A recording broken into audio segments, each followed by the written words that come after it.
Un bloqueo de cuentas masiva, quiere decir generalizada a todos los que sean origen chino. Investigación ya, investigación ya.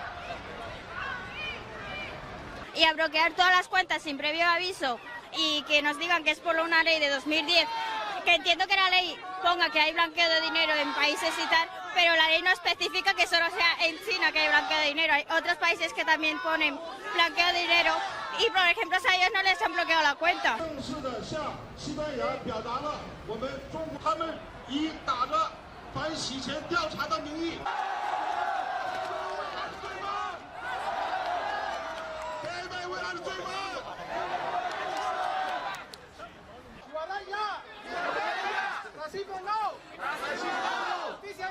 ¡Justicia ya!